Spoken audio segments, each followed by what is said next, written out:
This affects millions of Canadians and millions of firearms. The whole idea behind the premise of C-21, the Liberals told the public, was public safety. It's all about public safety.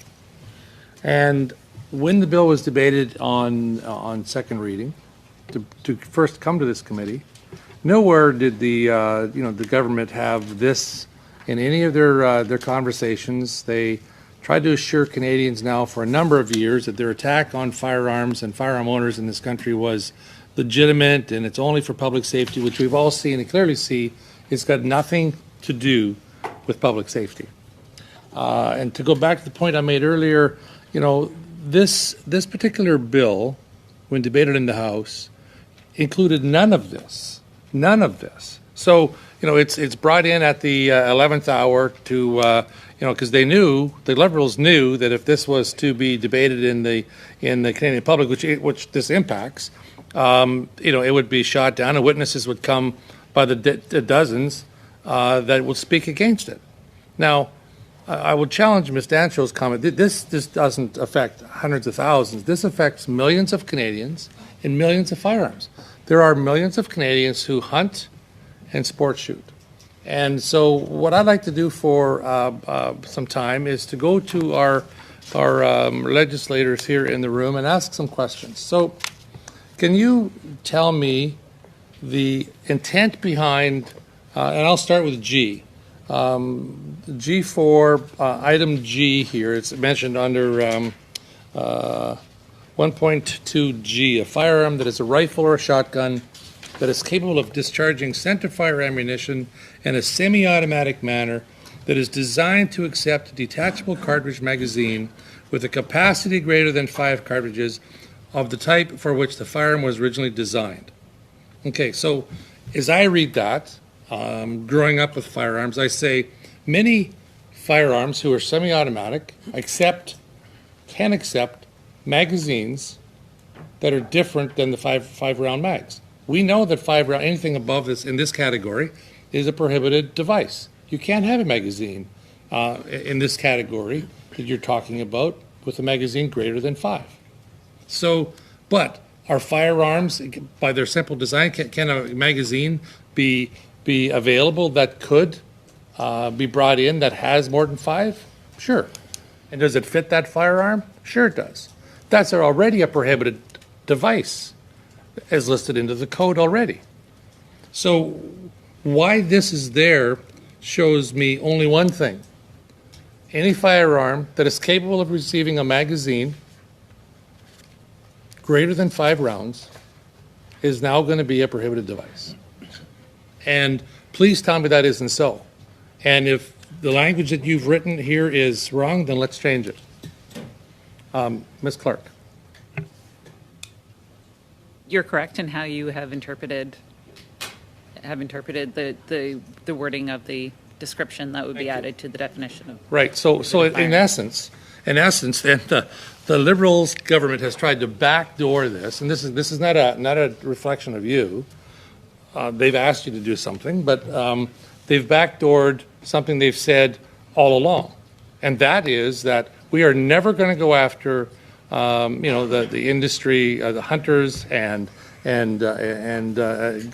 farmers that have these type of firearms. And what you in essence have done is you've created a whole class of potential criminal because they have a firearm that has the capability of receiving a magazine that's greater than 5. That's what you're saying?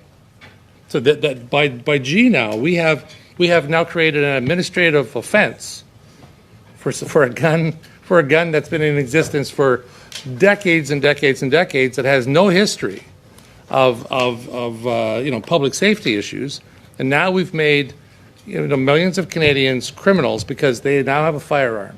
So in reality, as Ms. Dancho has indicated, we're talking if there are 500,000 firearms of just one type in existence, and it's worth $600 on a conservative estimate.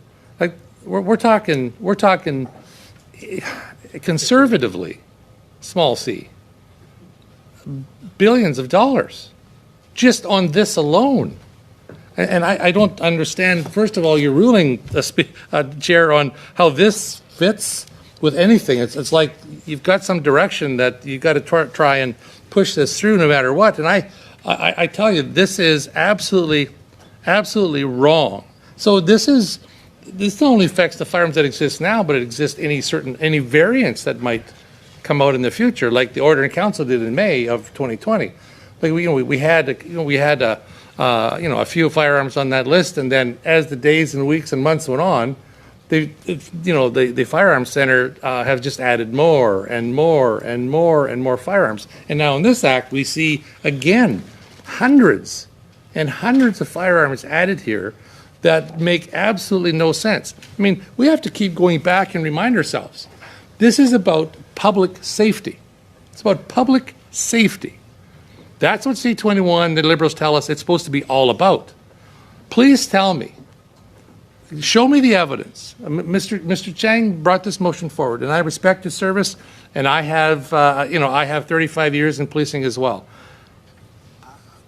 I don't see how anything along that we've talked about in G is going to have any substantive impact on public safety, period. And if we don't impact public safety, what are we wasting our time for? Like, seriously, what are we doing here? Like, this is absolutely ludicrous that we have this sort of, Mr. broad brush. Ms. Motz, I would encourage you to ask them questions they can answer. Yeah, I can have commentary before they get to my question. Okay. A broad brush approach to confuse those in Canada who think that the Liberals are actually doing something for public safety. If they're doing something for public safety and all the money they've been pouring at this for the last number of years since they've been in power for 7 years, we wouldn't have had 174 additional violent offenses in the last year from the year before of homicides. Like we have a problem in this country, and it isn't the lawful gun owners. This act does nothing but target law-abiding Canadians. Nothing. And so where in G do we talk about ensuring that criminals are the focus of this? Like, they're not going to, so you're going to make all these, changes to definitions in 84.1, and we're going to try and add parts to firearm, to prohibition orders, and we're going to, update the definition of a prohibited firearm by taking out or. We're talking about, including prohibited firearms that have a muzzle energy exceeding 1,000 joules, which is like the big game hunters that go to Africa. We're going to, all the sort of stuff that we're talking about, a bore diameter greater than 20 mils. Where's the evidence to say that these firearms, what's happening right here in this list of firearms, and and everything about this in section G here, it actually improves public safety? Have you found, like, you've been asked to make this legislation, and obviously it's based on some evidence somewhere that says we have a problem in this country that we have to identify these firearms because they are a danger to the public. Can you tell us what evidence that's there to support this legislation, please? The definition was based on a policy decision that was made at the political level? Right. So it's a Liberal policy that says we want to get rid of firearms, we want to attack legal firearm owners, so this is what we're going to do, arbitrarily. I feel sorry for you guys. I really do. You've been put in this tough spot. No, seriously, you've been put in a very, very difficult spot to do the will of the masters who suggest that we're doing all this fancy stuff for public safety, and they've done diddly squat for public safety. Diddly squat. I'm embarrassed for them. Embarrassed. And they should be embarrassed themselves. Mr. Chang, I have all due respect for you. This is not an amendment.